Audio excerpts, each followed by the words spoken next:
Hello, everybody, and thank you for signing up, for arriving for the webinar today. I am just absolutely thrilled to be here with you.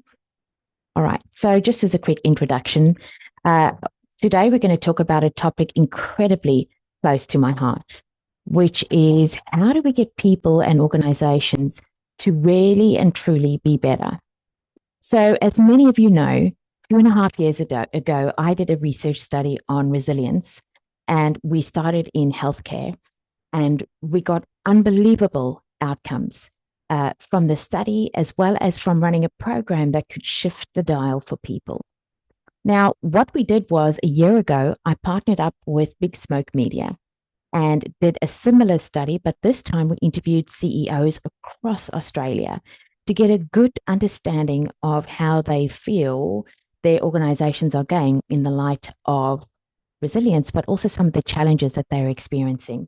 So today I'm absolutely thrilled to share some of this information with you, and I hope we can have as much interactive fun as possible.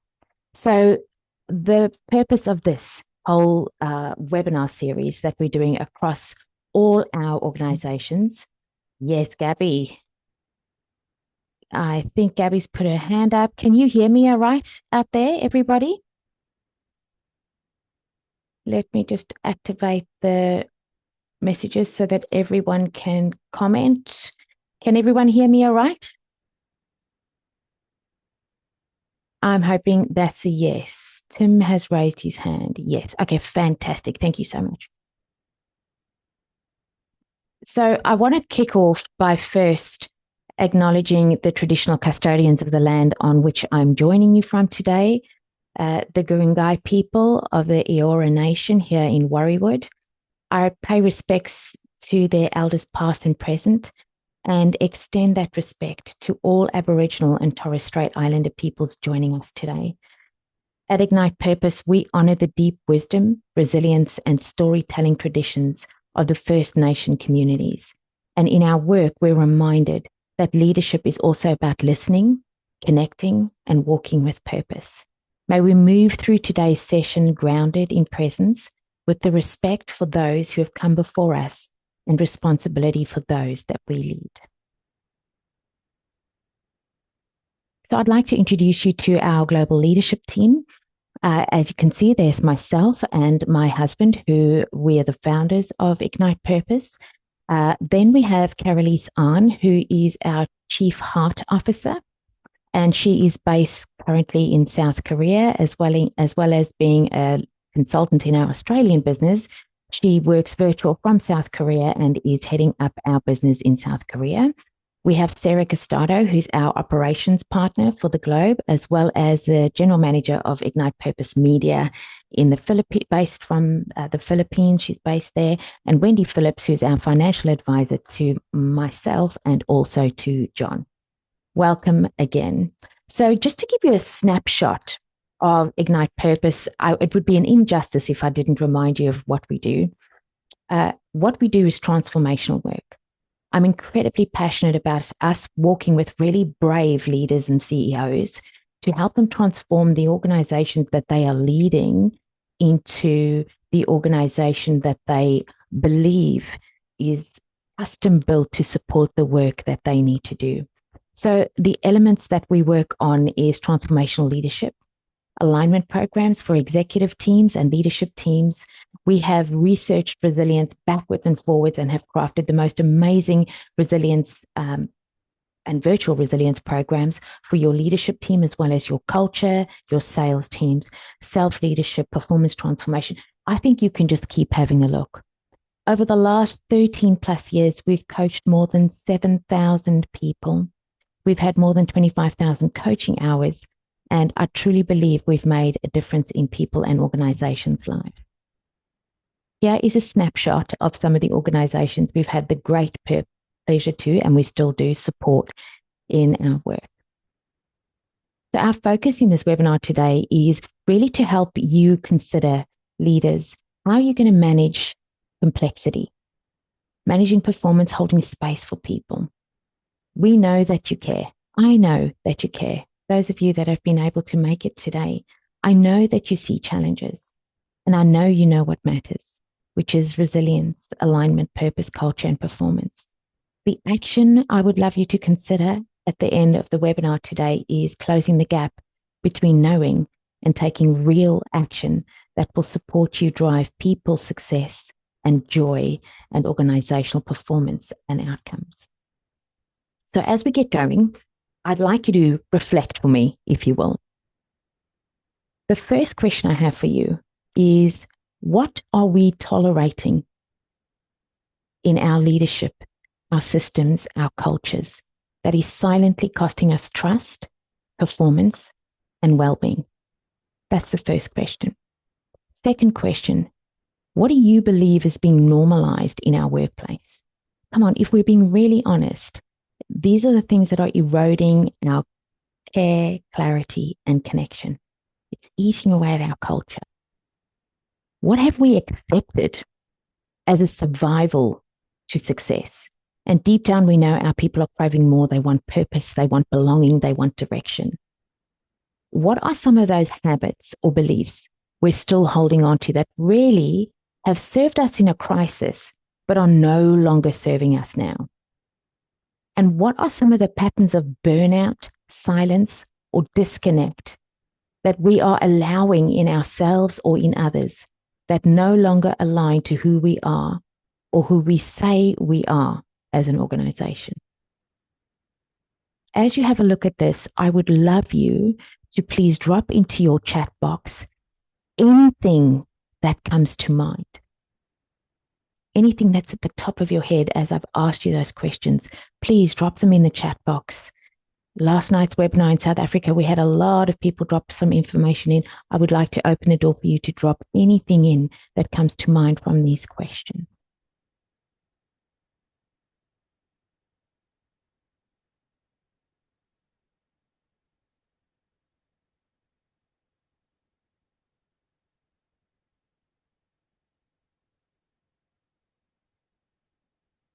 Thank you. Tolerating not being heard. Comfort zone, staying in the known. Thank you so much. Tolerating inefficient systems. Thank you. I love that. Allowing burnout of the team.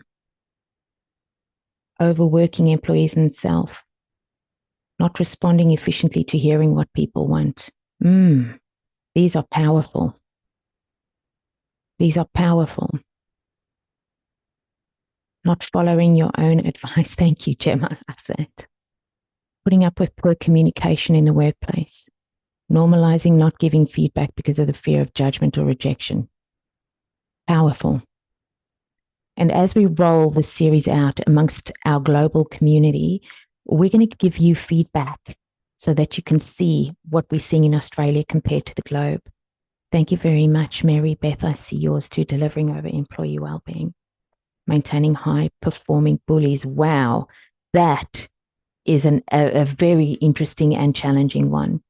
Normalizing outdated practices without moving on evidence-based change. Facilitating and competing battlefield and putting everyone in survival mode. Thank you. Thank you. I'm not going to stop your feedback there. We're going to do a little bit of a poll coming up. So I want to thank you for participating. Thank you, Kristen. I second the highest performing, high performing bullies. We just let them keep going. Lack of accountability. Thank you. Across Australia, I'm going to share with you a video I've put together on some of the research we've pulled together so that it's not just me speaking all the time. So let's give it a watch and then let's give across Australia, something urgent is unfolding. Our people are exhausted. Our leaders are stretched. Our cultures are fatigued. And while I speak the language of resilience, the truth is, burnout is breaking us. 4 in 5 Australian office workers report feeling burnt out. In healthcare, 84% report emotional exhaustion. In education, nearly 74% of teachers are hitting burnout thresholds. This isn't just fatigue. It's a breakdown of the energy, focus, and connection that resilience demands. 58% of underperforming employees show clear signs of burnout. Burnout means lost resilience. lost performance. Our leaders are in a perma-crisis. 61% have taken on more responsibility since the pandemic, but only 14% of companies are supporting them. And it shows 70% of employees say their managers are visibly overwhelmed. When leaders burn out, teams break down. The odds of burnout for overtasked leaders are up 520%. Stress-related absenteeism is costing billions. While executives believe their culture is aligned, 39% of employees say it rarely reflects reality. Rigid mandates, mixed messages, disconnected decision-making. Culture becomes a poster, not a practice. Only 48% believe their leaders actually understand what they need. Cultural sentiment in Australia has hit 27%, a record low. Everyone talks about resilience, but only 1 in 10 Australians are in the so-called protected zone. 44% of companies struggle to even maintain resilience initiatives. And what we don't measure, we don't manage. 100% of organizations face disruption. Few tracked recovery. The Resilience 25 by 25 is a national wake-up call. Poor communication is eroding trust. Leaders hesitate, delay, or deflect. Just when people need clarity most. 86% of workplace failures trace back to communication breakdowns. Candor with care. Consistency over confusion. 82% of employees want purpose, but less than half see it in action. Purpose gets painted on the wall, but does it guide our choices? Purpose is powerful when it drives behavior, not branding. It's time to close the knowing-doing gap. To build resilience not just in words, but in systems, support, and leadership presence. Let's lead with intention, measure what matters, and rewrite the story of work in Australia together. The time to act is now. Nice. All right, so I have a poll, and we're going to take part in this poll. This poll is aligned to the research we did with the CEOs. So let me launch it for you.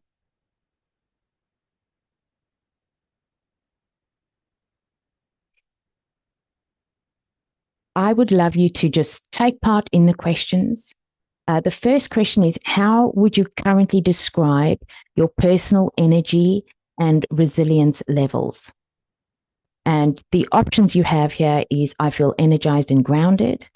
I'm managing, but it's a stretch. I'm running on empty. I feel close to burnout. I'm not sure, it varies day to day. The second question is, what is your team or organization currently experiencing most? Rising burnout and disengagement, leadership fatigue and pressure, culture drift or misalignment, poor communication and unclear direction. In your view, what is the biggest barrier to resilience in your workplace? Burnout and unsustainable workloads, connected or overwhelmed leadership, misaligned culture and values, lack of clarity and communication, lack of tools or support systems. We don't talk about resilience. To what extent do you agree our leaders are adequately supported to lead through change? Our organization regularly measures resilience, culture, or leadership effectiveness.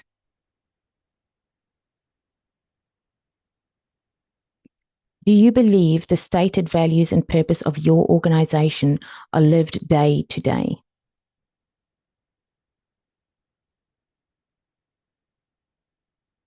Which word best describes how you're feeling about leadership?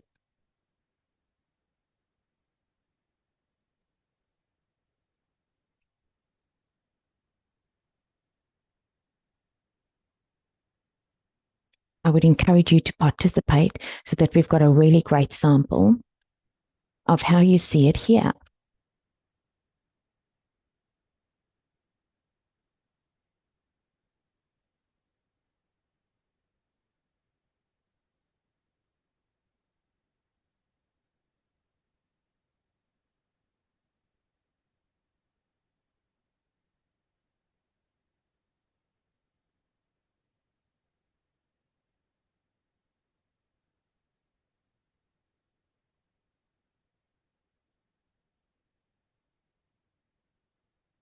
So good that we can hear your voice.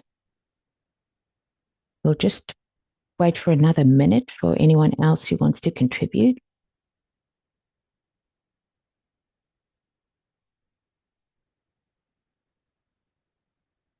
I'm just going to read out the top percentages in each section. How would you currently describe your personal energy and resilience? The top one that came out there was 59%. I'm managing, but it's a stretch. The next question is, what is your team or organization currently experiencing the most? We've actually got 3 areas that have come out really strong. Rising burnout and disengagement at 41%, leadership fatigue and pressure at 41%, and poor communication and unclear direction at 35%. Question 3. In your view, what is the biggest barrier to resilience in your workplace?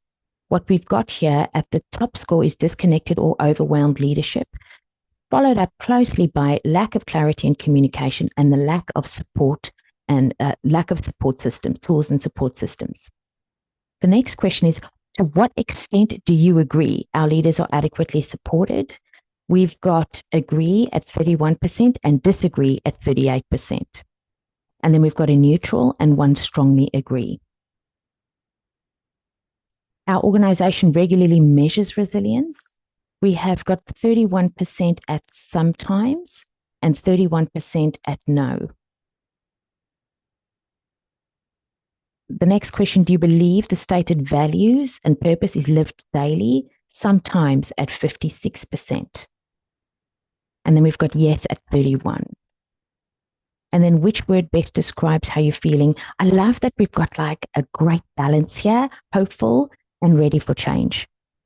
Thank you so much for participating. We're going to grab this information, we'll put it with our global information, and we'll send it back to you as a reflection.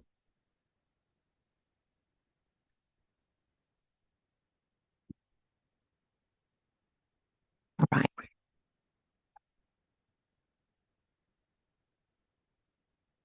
I'm going to share with you what we found over the 12-month study that we did with Big Smoke Media. We found there were 7 key areas that we asked CEOs for their input. And then what we did was we went and found additional research to calibrate with what they were telling us to share a bigger picture for you. The first one, let me just give you the key themes. What came out was there's an awareness, but unfortunately, we're under-equipped in organizations. And if you're a CEO or an executive dialing in, this is not your full responsibility because it is your leadership responsibility and sometimes the board and organizations and funding and money. And there's a whole lot that goes to this, but I want you to kind of think about it. We're clear on our values, but we haven't activated some of the behaviors that will really give us the best smell of the place, which is that flavor that people experience when they're working with your people. We know resilience matters, but we haven't resourced our people. And the cost, it's not just cultural, it's actually commercial. So let me walk you through it. The very first element that we came to was burnout. When we asked CEOs what they see, they really confirmed with us that 46% said they can see the challenge, that burnout is the greatest obstacle to workforce resilience.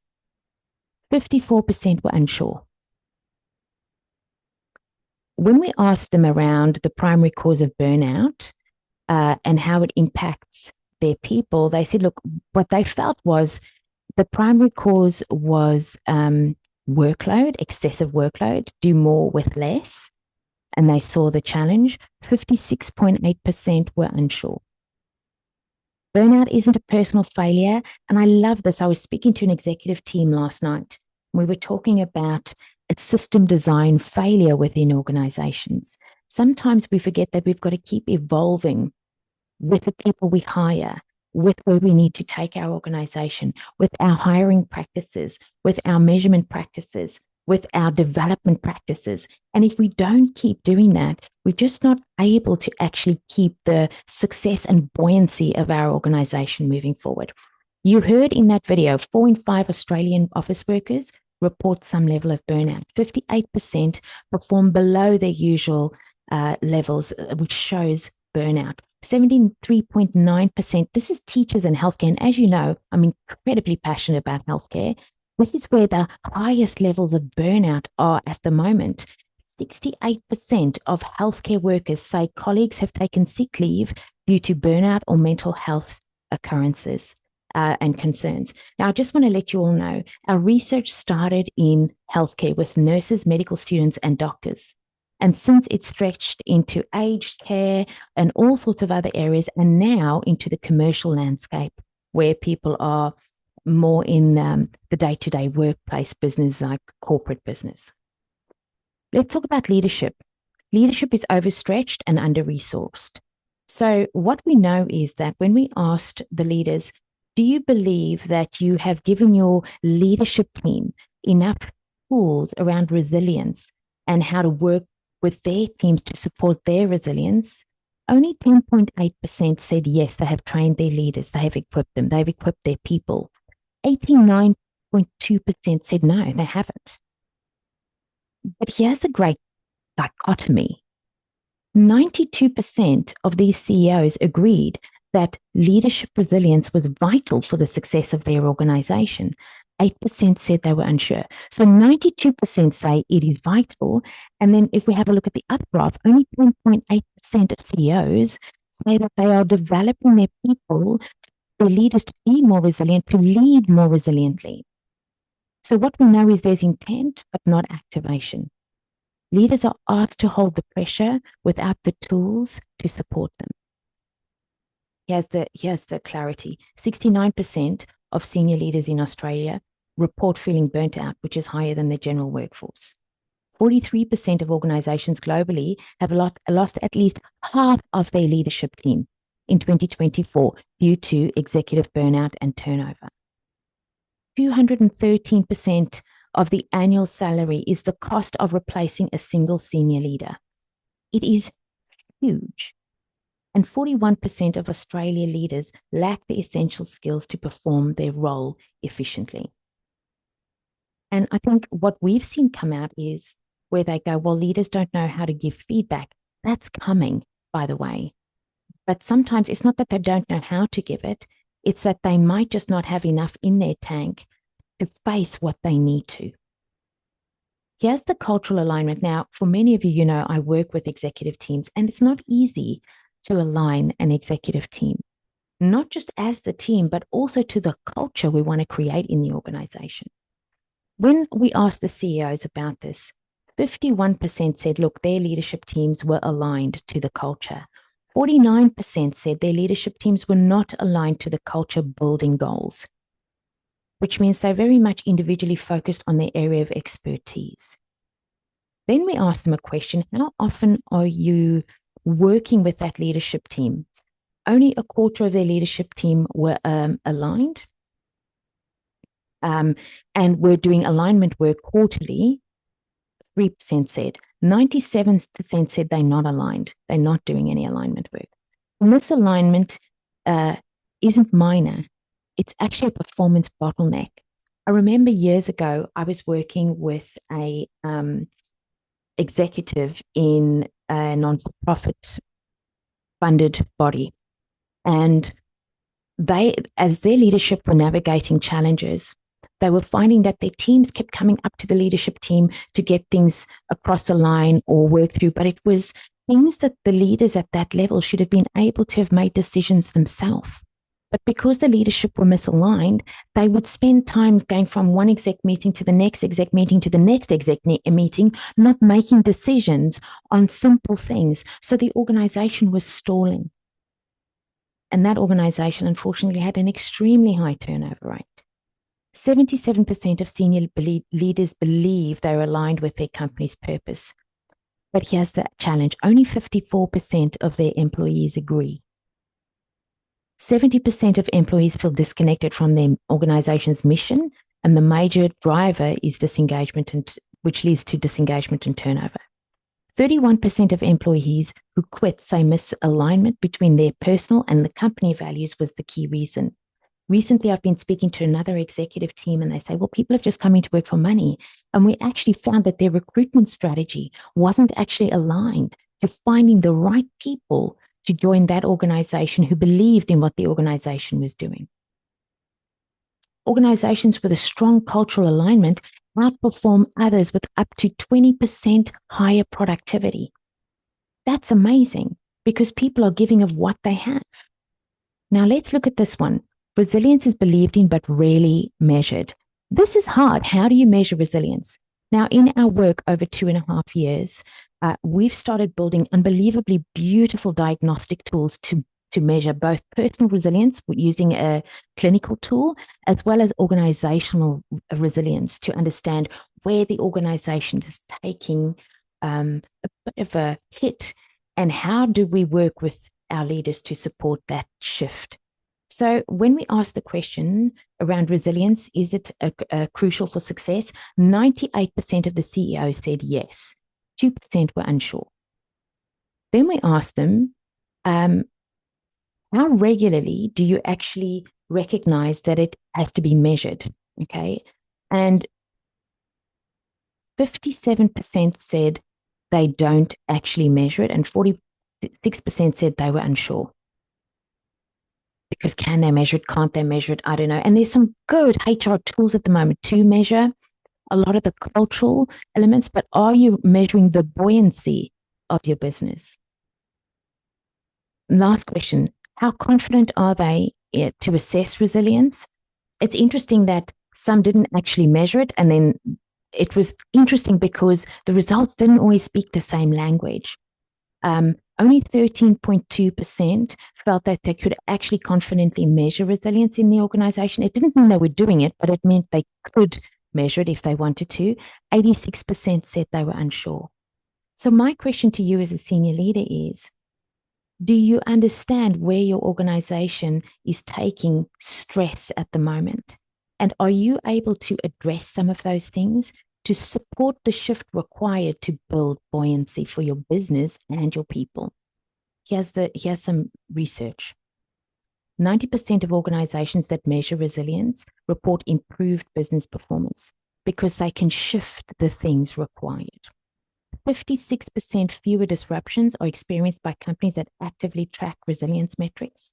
30% are more likely to recover quickly from a crisis if formal resilience measures are in place.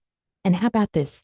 $1 invested in resilience equals a $4 saved in recovery cost, which is a 400% return. I think that's worth it. Let's have a look at the next one. Culture is valued but not evaluated. This is interesting. I know that with some of the systems that some organizations have, you can measure culture quite regularly. But we've got to have a look at a really broad range of measures in order to capture what is the smell of the place that we're leading, and does it align to the organizational culture we need to create that our customers will see in our people. So let's have a look at this. 87.9% agree that they believe culture supports business success. How good is that? But here's the challenge. They don't evaluate their culture building activities. 46.5% said they never evaluate. Albert, have you got a question for me? Or did you just put your hand up?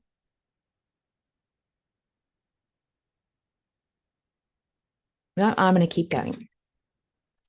How about this one? There's an irregularity around measuring culture.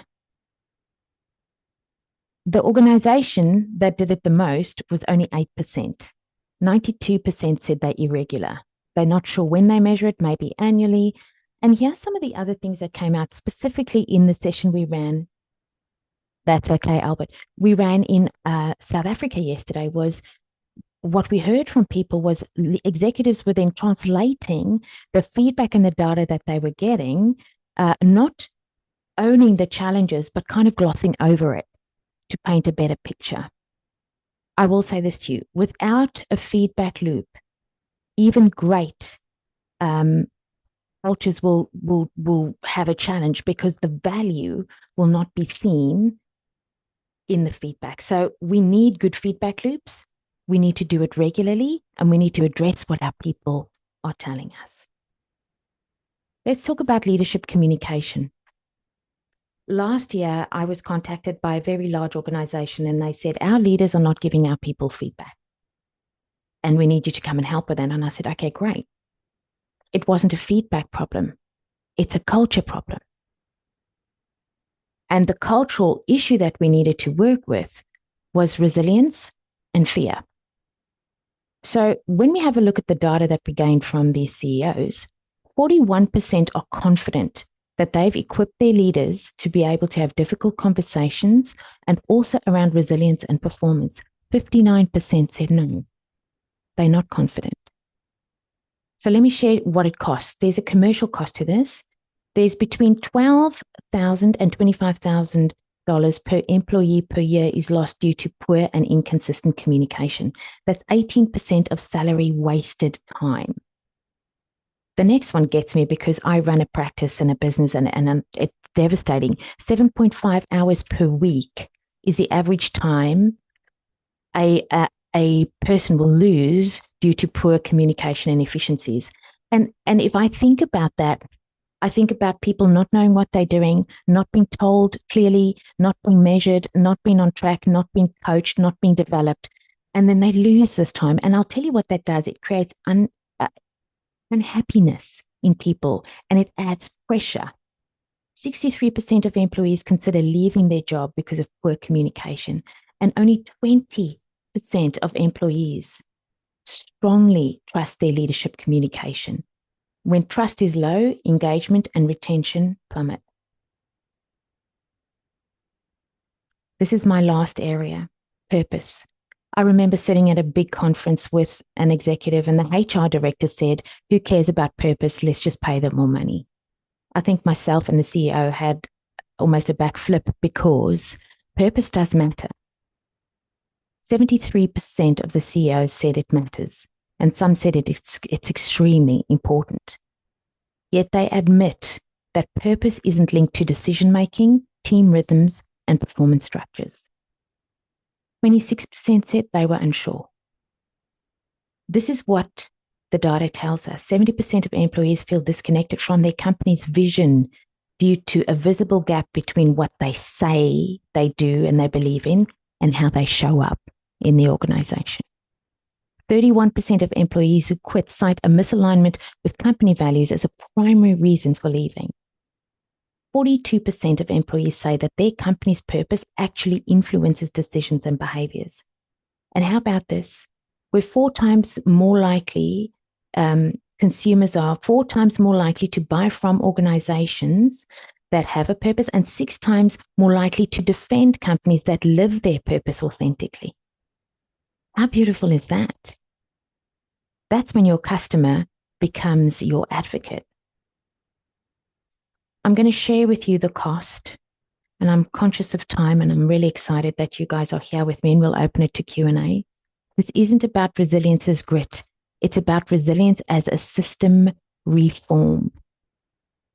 And I heard from some of you, it is about the systems. Resilience is not just about equipping your people. 100% you need to.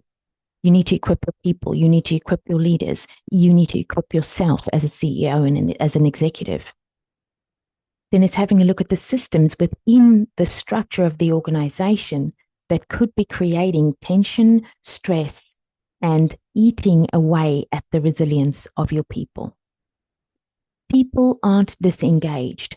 They are overextended. Our job as leaders isn't to push them harder. And that's what we tend to want to do. Come on, show up better, show up differently. Some people are showing up, but due to the stress that they're experiencing in themselves, or maybe with their leader, or with the organization, or with the system, they're struggling to navigate how to show up and how to communicate and how to deliver. It's the redesign of the pressure points that we have to identify and work through. Remember the questions I asked you at the beginning of this webinar. What are we tolerating? It's about the reset, and it's about supporting the performance around sustainability. That's what you're called to do. So I'm going to share with you another little video I put together on the cost of doing nothing. What is the cost of doing nothing? Before I get there, I'll share with you. I remember leading a regional team across Australia and New Zealand for a global organization. And I experienced burnout. And I was tired and I was frustrated, and leadership communication was ineffective. We were going through change that we were being pushed into without explanation or without us being taken on the journey. I remember sitting with my global CEO from the US when he came to see us, and I said to him, look, I'm frustrated because I don't understand why we're going down this route. Can you explain it to me? And he just said, change your mindset and get on with it. I left, I think, a month or two later. All the partners left the practice that we were working in. And they now just sell off the shelf work. They're no longer a consulting practice that drive performance strategies in organizations. It's a pity, but it is what it is. I contacted that CEO about 2 years ago, and I checked in with him and I said, look, I think I could have been better when I approached you. And he said to me, look, I think I needed to be better. You showed up and I did not hold space for you to support the change. I didn't listen. It was an interesting conversation, and I'm glad he came back to me, but it was nice. It was a meeting of minds. I'm going to share with you the cost of doing nothing. Let's just take a look at it.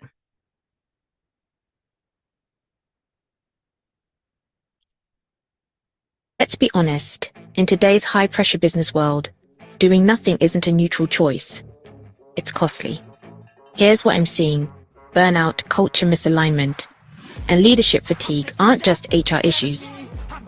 They're the silent saboteurs of business growth. And the numbers don't lie. Every time we delay action, we leak money, talent, and trust. Let's talk productivity. Did you know burnout-related absenteeism and presenteeism cost Australia $14 billion a year? Poor communication alone wastes 7.5 hours per employee every week. That's 18% of total working time gone. For a 1,000-person company, that's over $5 million in lost output every year. But that's just the start. Inaction is a talent drain. Burnout is behind nearly half of all resignations, and those who stay. They're 2.6 times more likely to be looking elsewhere. Replacing a single team member can cost up to double their salary, especially if they're in leadership.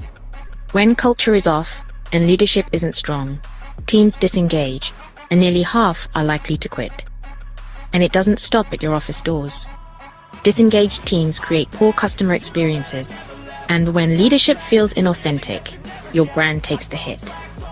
Today's consumers are 4 times more likely to buy from companies who live their purpose and just as quick to walk away when you don't. Let's not forget the bigger picture. Without resilience plans, recovery from crises is 4 times more expensive. Poor leadership culture means higher compliance risks, more accidents, and lasting reputational damage. It's not just your organization that suffers, it's national productivity and competitiveness. So, what's the bottom line? Every day you hold off is another dollar lost, another person lost, and another opportunity missed. But here's the good news, the return on action is real. Companies investing in people, culture, and leadership deliver 33% higher revenue, see 22% higher productivity, and become magnets for top talent.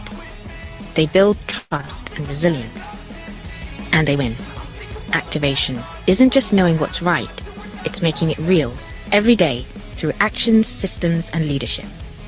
It's moving from saying we care about culture to measuring it, from wanting resilient teams to actually building them, from valuing people to designing work that prevents burnout. So, my challenge to you, what's one action you'll take today to stop the silent drain and unlock your company's full potential? So I want to show you the diagram that we've created, which really helps you have a look at if this is what we know, And this is what we've got to do. What does it impact? So if resilience is not built as a muscle within the organization, there's leadership fatigue and decision slowdown. When resilience is activated, worked on, productivity increases and absenteeism decreases. When culture is unmeasured, and I want to add here, the measurement, if you are measuring it, it is unaddressed. There become shadow cultures within the organization, and there's inconsistent behaviors. When culture is activated, performance skyrockets and accountability increases. People show up. When burnout is ignored, turnover increases and there's silent attrition. When burnout is activated, we reduce that turnover and our organization stabilizes. When leadership is misaligned, we've got friction. We've also got strategy that gets stalled and we've got bottlenecks. When leadership is aligned, there is execution speed and strategic clarity. When purpose is disconnected, we've got cynicism and brand trust that's going down. When we activate it, we've got engagement and we've got growth. It's a very simple diagram to tell the story of what's needed. And I think sometimes it's just choosing one. If it's the system, if it's the accountability, if it's the alignment, what are you going to work on to shift the dial in the organization to create buoyancy? I think activation takes courage. As I'm working with this organization that's quite large, what we've seen is our plan was set out initially. And the CEO and I have been working very closely together as we've watched things transpire and as we've lifted lids on certain things. We've had to pivot the program so that we could actually address what we were seeing. And that took courage, and it takes courage. So we don't have a knowledge gap, we've got an activation gap, and the activation required is courage. So between knowing and doing, if we say we care about our culture, we have to measure it, and then we have to hold leaders accountable for their part in making it happen. If we want resilient teams, we have to train and model resilience at every level. I've got a picture here of the ripple. As we work with executive teams now, I like them to write down, I am the ripple, because they bring energy and tone and ripple to the organization. And if they are not modeling resilience, their people will not be able to either. We value our people. If we value our people, we have to create the systems that reduce burnout and don't fuel it. We need better leadership. Well, we've got to equip our leaders with the right language to use with people and with presence. Presence is one of the most powerful elements a leader can have, because it is moving from fear to an inner sense of courage. And I want to really get you to think about that, because it's incredibly important to consider. So, do you want to lead the shift is the question. Because if we look at the data, I love data. The data is telling us a story. We are thinking about our own journey as a leader within our organization. And here's the question: are we in a survival mode, or do we have strategic capacity? Can we shift the organization from being in survival mode to strategic capacity? Are we simply holding the weight, or are we actively reshaping the load? From a performative value to activated culture, performative value to me is the pretense of the culture we have versus activating the reality and the authenticity of the culture our people live in. When was the last time you reviewed your culture and not just repeated it? Or had a look at the data, but you didn't actually address the problem we have to solve together? When we go from burnout tolerance, we move into buoyancy, and that allows us to have boundaried leadership. The one team, exec team we're working with, they are incredibly wonderful givers to their people. But what they struggle with is boundaries. And what that means is there's boundaries. They're not saying no. They're working overnight. They expect their people to do it because if I don't say no, you can't say no. And suddenly we are rewarding exhaustion in the organization versus rewarding resilience, which is being able to let go, being able to set boundaries, being able to work hard and then take a bit of time out. And I think, we talk to Australia work-life balance, but I don't think as executives we do it well. From communication as information to leadership tone that transforms. I am passionate about this point. If I communicate something to you that has got an undertone of fear, threat, competitiveness, I don't know what it is, but it switches your people off versus switches them on. We've got to get leaders to communicate in a way that switches people on. Do your words that you use build safety and clarity and belief, or are they fueling silence and fatigue? And I suppose a really important reflection is, let's stop admiring the problem and let's start activating the shift. Let's stop sugarcoating the things that need to be addressed. The data is clear. Costs are too high. You've shared with me in the chat the challenge. Sometimes we recognize it's there, but we don't feel we know how to move it. We've created 2 assessments for you to take. We will send this to you afterwards, but I really want to encourage you to take it because it's going to help you prioritize those 7 areas we've identified in the organization. And where do you need to start?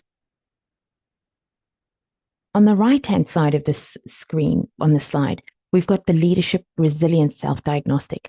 I would encourage you to take the diagnostic, to recognize where you can work on yourself, to recognize where you can shift yourself. Because if you're a leader leading from the lack of resilience without recognizing it, you will pass that on in the tone with your people and the culture that you are leading. I'm going to share with you what's in our wheelhouse where we could support. We've been focusing for the last 2 years on building and delivering transformational leadership work. We want to help you develop grounded, emotionally intelligent, and courageous leaders who move from being reactive to being present. Why do we want them to be present? Because when I'm present, I'm wise. And when I'm wise, I can navigate really curly and challenging situations. Transformation does not start with what I know, it starts in who I am. Over the 2.5 years that we've been working on the resilience study, we've crafted the program of work that we know can shift resilience levels in 10 weeks by over 26% in people.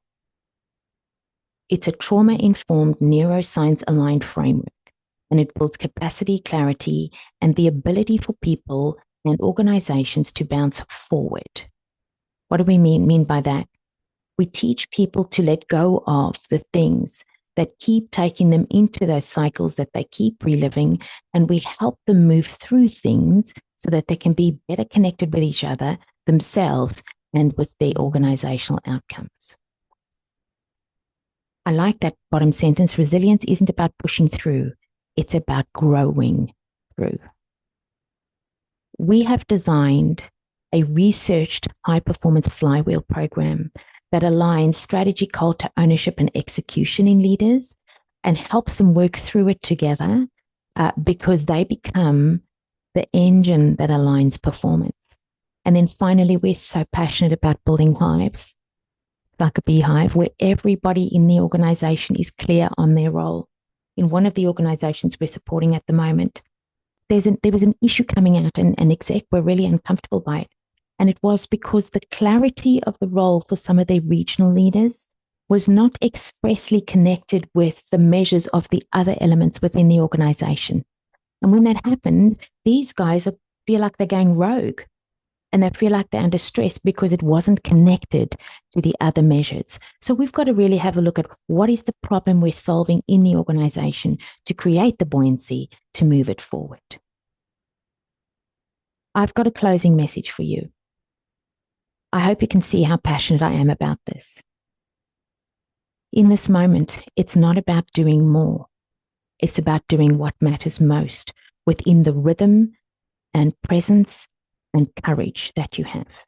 What are you going to address? You already know what's at stake. It's the cost of disconnection. It's the weight of fatigue. It's the quiet drift of culture when it's not actively held, actively worked on, actively activated. But you also know what's possible. Teams that bounce forward, they don't go back. They're continually moving things forward. The culture, the strategy, the outcomes. Cultures where values are not just words, but are lived every day, flourish.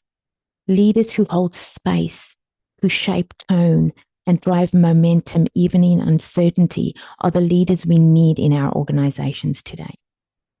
We don't believe in surface fixes. I know those of you who've probably worked with me before.